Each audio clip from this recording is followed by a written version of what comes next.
સમાચારમાં આગળ વાત જામનગરની કરીએ, જ્યાં ટેકાના ભાવે મગફળી વેચનાર ખેડૂતોની હાલત કફોડી થઈ। મગફળી વેચ્યાના 1.5 મહિના બાદ પણ નથી મળ્યું પેમેન્ટ અને 30,000થી વધુ ખેડૂતોને રૂપિયા ન મળતા રોષ જોવા મળ્યો। જિલ્લા પંચાયત પ્રમુખે કૃષિ મંત્રીને પત્ર લખ્યો। રૂપિયા ન મળતા ખેડૂતો આર્થિક સંકટમાં મુકાયા। જિલ્લા પંચાયતના જવાબદાર અધિકારીઓ મૌન છે। પૂર્વ કૃષિ મંત્રીની મુલાકાત બાદ પણ ખેડૂતોની સમસ્યા ઠેરની ઠેર છે, ત્યારે ખેડૂતોને તાત્કાલિક રૂપિયા ચૂકવવામાં આવે તેવી માંગ થઈ। આજે આપણે સૌ જાણીએ છીએ કે છેલ્લા 2 માસથી સરકાર દ્વારા જે ખેડૂતોના ટેકાના ભાવે મગફળીની ખરીદી કરવામાં આવી છે, તો તે ખરીદીના છેલ્લા 1.5 માસથી સમયસર બિલની ચૂકવણી થઈ નથી। તો એક ખેડૂતો માટે ખૂબ જ ગંભીર સમસ્યા ઊભી થઈ છે।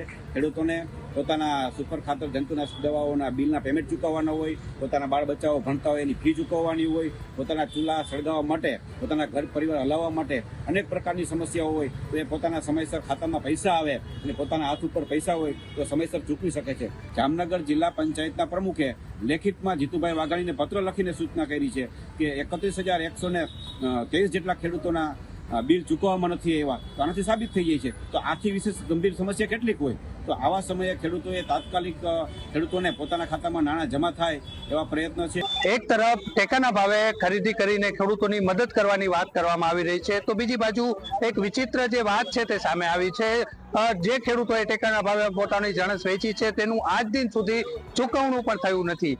જામનગર જિલ્લામાં અંદાજે 30,000 જેટલા ખેડૂતો એવા છે જેઓએ ટેકાના ભાવે પોતાની જે જણસ છે તે વેચી છે, પરંતુ આજ દિન સુધી તેમને કોઈ પણ એક પણ રૂપિયો તેમના ખાતામાં જમા થયો નથી। આ વાત ખુદ જામનગર જિલ્લા પંચાયતના પ્રમુખ છે તેઓએ પોતે જ જે કૃષિ મંત્રી છે તેમને લેટર લખીને જે આ ફરિયાદ છે તે કરી છે। તેમનું કહેવું છે કે ખેડૂતોને આજ દિન સુધી જે ટેકાના ભાવે જે વેચાણ તેઓએ કર્યું છે તેમનું ચૂકવણું હજી સુધી થયું નથી। વહેલી તકે તેમને આ પ્રકારનું જે ચૂકવણું છે તે કરવામાં આવે।